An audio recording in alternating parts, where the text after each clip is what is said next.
Les saluda Nicole Suárez y estas son las noticias de Mediodía en Digital. Noticias Telemundo Digital. México sigue golpeado por la tragedia del metro de la capital, mientras surgen nuevas imágenes del accidente y se investigan sus causas. Familiares de personas alcanzadas por la caída de los vagones buscan a los suyos y hablamos con 2 sobrevivientes. El Departamento de Justicia impugna el fallo de una jueza federal que anula la moratoria de desalojos de viviendas de alquiler para paliar los efectos económicos de la pandemia. El gobierno quiere que se mantenga mientras se resuelve la controversia. Por eso merecemos crecer en un mundo donde podamos vivir libres y sin miedo. Como si fuera. Esta es la petición de niñas influencers de Puerto Rico de mayor protección para las mujeres víctimas de la violencia para que no haya más feminicidios en la isla. Hoy empezamos con la tragedia que aún vive la Ciudad de México.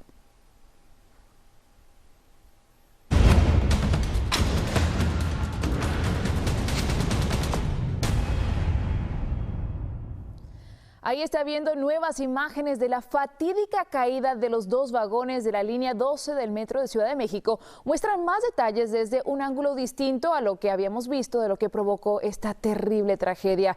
En los próximos minutos vamos a ir conociendo lo último en torno a este drama que vive todo el país. Y hoy el presidente mexicano Andrés Manuel López Obrador agradeció la solidaridad de los gobiernos del mundo que le han expresado su dolor por este accidente, incluidos los presidentes de Estados Unidos, Joe Biden, y de Rusia, Vladimir Putin. Y ya de inmediato vamos al lugar donde ocurrió todo. Allí está mi compañero y presentador de Hoy Día, Nacho Lozano, con lo último. Buenas tardes, Nacho, te escuchamos. ¿Qué tal, Nicole? ¿Cómo estás, amigos de Telemundo? La investigación para saber cómo y por qué ocurrió esta tragedia ya está en marcha, pero en medio de todo esto están los familiares, las personas, los nombres y los apellidos, las historias de las que nada saben después del accidente.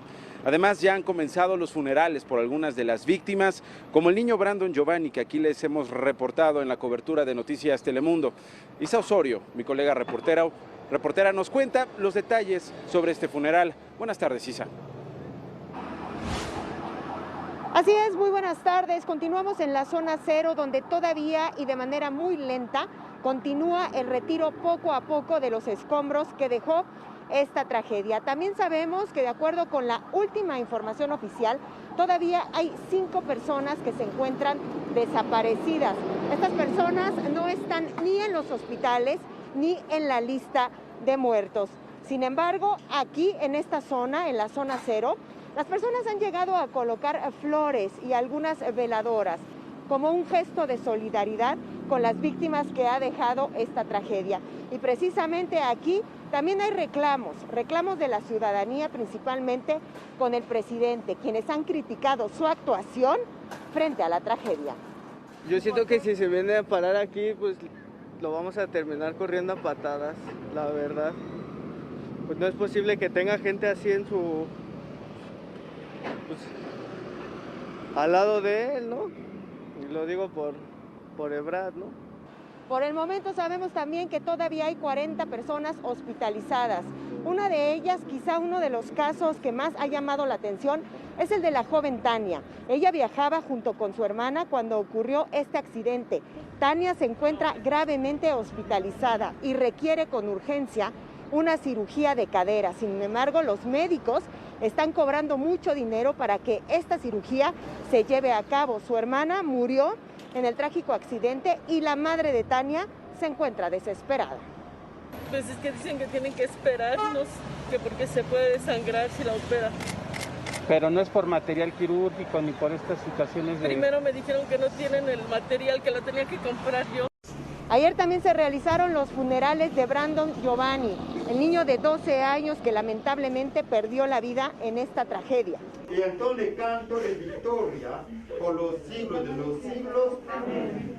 Y aunque han pasado casi 3 días de este terrible accidente que ha enlutado a toda la Ciudad de México, todavía el recuerdo está muy vivo, el recuerdo del dolor, porque cada una de esas 25 víctimas eran hermanos, madres, padres de familia y el pequeño Brandon Giovanni. Eran personas que regresaban de tener una jornada muy larga de trabajo, que regresaban a sus casas y que lamentablemente se encontraron con este terrible destino. Es la información Regreso contigo. Muchas gracias, Isa. Vamos a continuar pendientes. A propósito, de acuerdo a la última actualización, hay 40 personas hospitalizadas, 5 personas sin localizar y se mantiene la cifra de 25 fallecidos. Las familias que perdieron a alguno de los suyos los han estado velando, sufren por la ausencia y por cómo algunos dejaron esta vida. Les advertimos que vamos a ver imágenes que son muy fuertes. Mi colega Karina Monroy tiene la historia de una de las víctimas aplastada cuando viajaba en su auto. No se preocupen ahorita. ¿Cuántas más vienen adentro? Pero, sí, espérame, oye. Espérame, hijo. Espérame. No, espérense. A ver, güey. No abre. Tanto tiempo que lo dejaron ahí abajo del carro sin hacerle nada. No aguantó la respiración, yo creo que se le fue y se iba poniendo morado y falleció. Santa María, Madre de Dios. Es el velorio de José Juan, quien murió tras quedar atrapado en su auto cuando la estructura de la línea 12 del metro les cayó encima el lunes pasado. Su madre llegó hasta ese sitio en silla de ruedas para recibir la trágica noticia, según nos cuenta don Efraín, su esposo. Me dijo, ¿a dónde está mi hijo? De que estaba toda la gente encima del coche, sacando toda la gente de los vagones. Pues eran como unas 50 personas o más.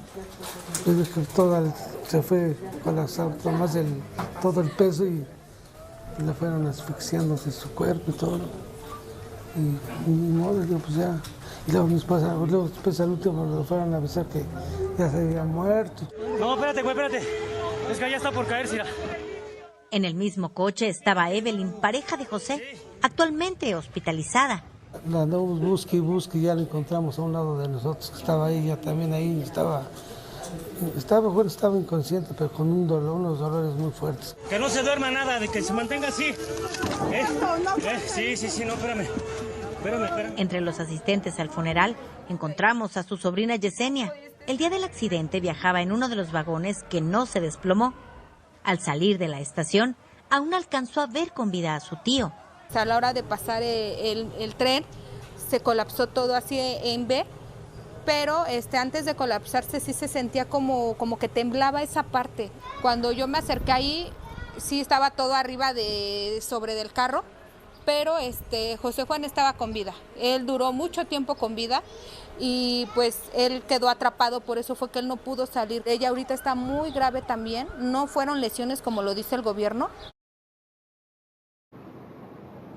Muchas gracias, Karina. Hace unos momentos tuve la oportunidad de entrevistar en exclusiva a un sobreviviente de esta tragedia. Esto es parte de lo que me contó Guillermo Rojas.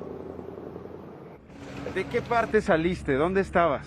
Yo estaba en medio del vagón penúltimo que estaba colapsando. Bueno, que colapsó totalmente, estaba en medio.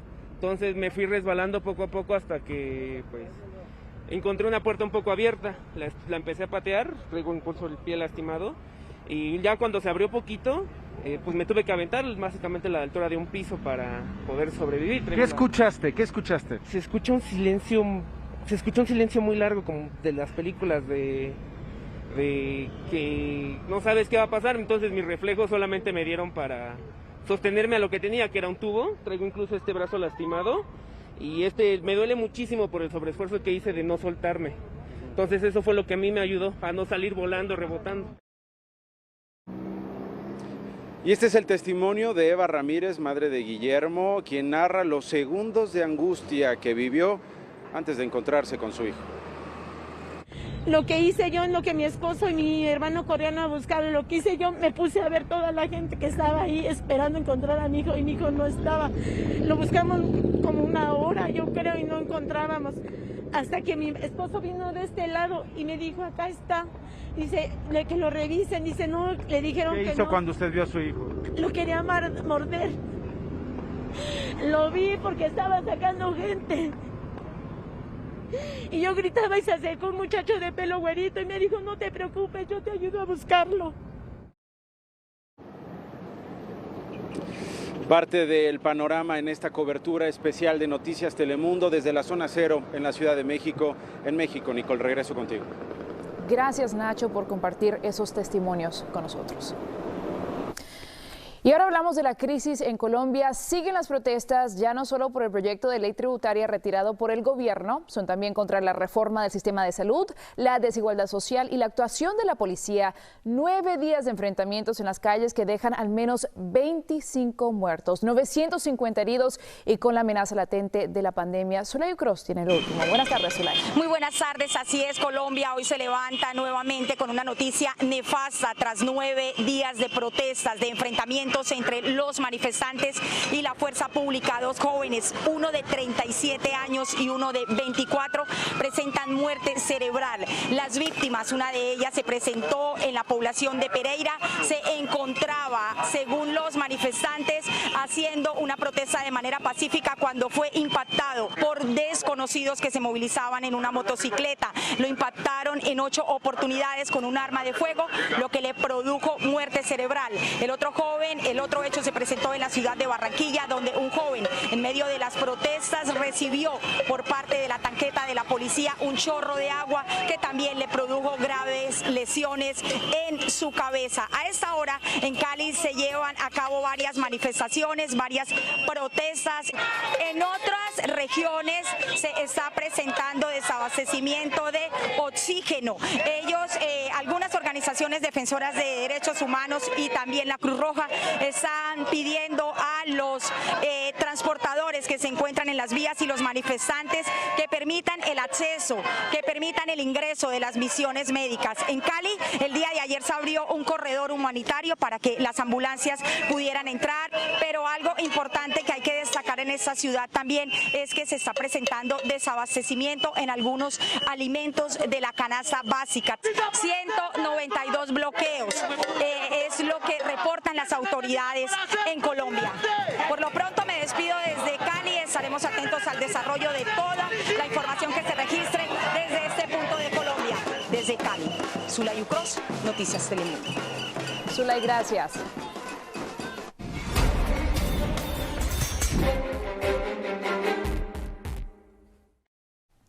Y ahora tenemos buenas noticias respecto a la pandemia. Siguen bajando las peticiones de ayuda por desempleo en el país. La semana pasada cayeron por debajo del 5.498.000, todo a medida que disminuyen los despidos y se acelera la contratación, aún en medio de esta pandemia.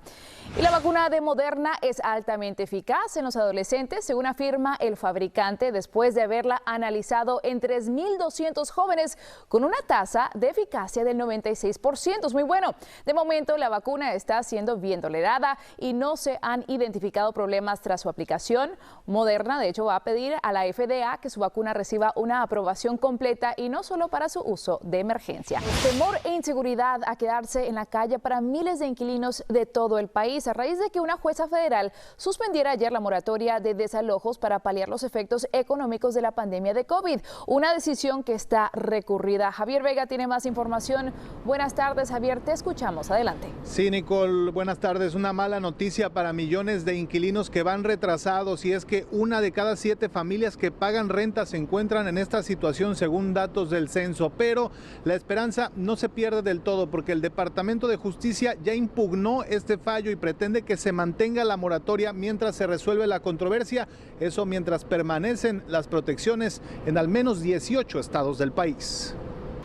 Cuando llegó la pandemia, Alicia perdió su empleo y estuvo a punto de ser desalojada. Llegó el coronavirus, pero la renta siguió cobrándose, los biles siguieron ahí. Para ella y para muchos, el pago de la renta se convirtió en una pesadilla. Hay muchísima gente que está pasando el mismo problema que nosotros estamos pasando, que tenemos que decidir si llevamos comida o pagamos renta. Por eso, hoy aumenta la preocupación luego de que una jueza federal anulara la moratoria nacional de desalojos que se había extendido hasta el 30 de junio. Es un shock para nosotros porque esto era una protección. Esto significa que nuestras familias hoy están más a riesgo de ser desalojados y no tener una vivienda donde estar con sus familias durante una pandemia. El fallo judicial es una victoria para propietarios y agentes de bienes raíces que iniciaron la disputa legal. La jueza argumentó que los CDC se extralimitaron en sus funciones al imponer la moratoria en todo el país. Algo que ya apeló el Departamento de Justicia, que busca mantener la medida, señalando que se ha comprobado que los desalojos incrementan los contagios de COVID-19. pero mientras el caso se resuelve, es importante que los inquilinos conozcan sus derechos. Su dueño o propietario no puede desalojarle sin una orden judicial. Es muy importante que vaya a corte. Los abogados gratis son disponibles en muchos de los estados para representar a personas enfrentando el desalojo. Por ahora, las ayudas estatales siguen siendo la esperanza de muchos, pues el fallo judicial afecta solo a la moratoria federal. En Washington, Javier Vega, Noticias Telemundo. Estaremos muy atentos al desarrollo de esta noticia. Gracias, Javier Vega. Ahora, ¿qué tal si cambiamos de tema? Porque han pasado más de 100 días desde que el gobernador de Puerto Rico, Pedro Pierluisi, declaró la emergencia en la isla por los casos de violencia contra las mujeres. Al cumplirse esa fecha, el colectivo feminista salió a la calle para reclamar más contundencia con la emergencia y exigir que no haya más feminicidios. A ellas se unieron un grupo de niñas influencers tras conocerse la muerte de Keishla Rodríguez a manos de su novio, el boxeador Félix Verdejo, cuyos funerales comenzaron el día de hoy. Nosotras las niñas y jóvenes, algún día seremos grandiosas mujeres. Y por eso merecemos crecer en un mundo donde podamos vivir libres y sin miedo. Cuídanos. Protégenos. Valóranos. Llénanos de amor puro. Y desde aquí escuchamos ese poderoso mensaje. A esta protesta se han sumado otras voces como la del boricua Ricky Martin, que en las redes sociales ha escrito que lo único que ellas quieren es vivir seguras, en paz y en amor. Síganos en nuestras redes sociales para más noticias y visite noticiastelemundo.com.